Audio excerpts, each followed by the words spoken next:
तुम मेरे प्यार को कभी नहीं समझोगे अमित। बिस्तर में लेटी हुई तुम्हारी जवान बीवी तुम्हारे प्यार के लिए तड़प रही है। नहीं के हुआ हम और तुम और हम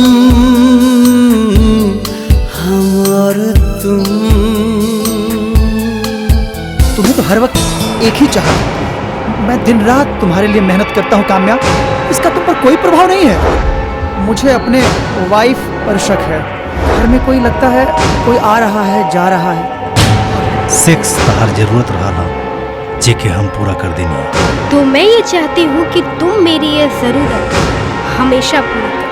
हमरा मस्ती जवानी के तू ही हकदार है। हमरा मस्ती जवानी के तू ही हकदार है। सीने से लगा ल सजना तोहरे से प्यार है। जिसके साथ काम्या जी का अफेयर हुआ है उसके बारे में मैंने पता लगाया। उसकी दिमागी हालत ठीक नहीं है। मैंने नहीं किया अमित। वो साइको है।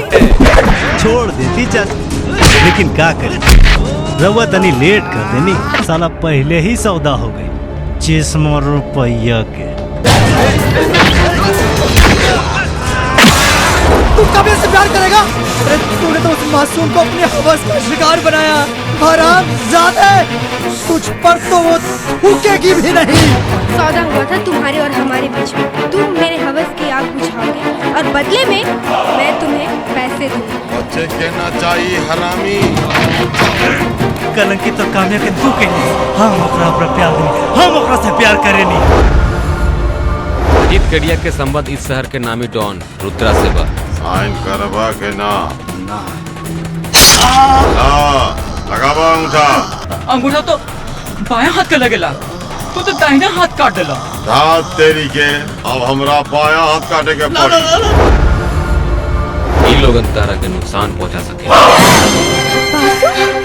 ये कोई मामूली खेला नहीं थे। ये क्या कर दिया बासु? मुनिया की बिटिया मैं हूँ मुनिया की बिटिया। संभाल कर दूंगी अपनी अखियों से गोली मारूंगी। बेहाल कर दूंगी, बेहाल कर दूंगी। मैं हूँ मुनिया की बिटिया। संभाल कर दूंगी। मैं हूँ मुनिया की बिटिया। संभाल कर दूंगी।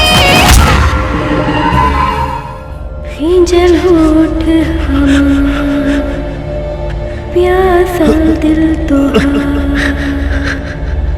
लगे खबर से